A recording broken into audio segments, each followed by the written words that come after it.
ఇదే కదా నీ కదా ముగింపు లేనిదై సదా సాగదా ఇదే కదా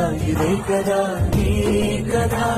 ముగింపు లేనిదై సదా సాగదా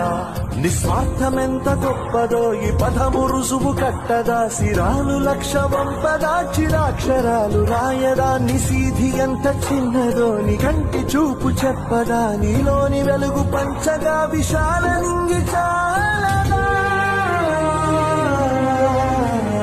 మనుష్యులందు నీ కథ మహర్షిలాగా సాగదా మనుష్యులందు నీ కథ మహర్షిలాగా సాగదా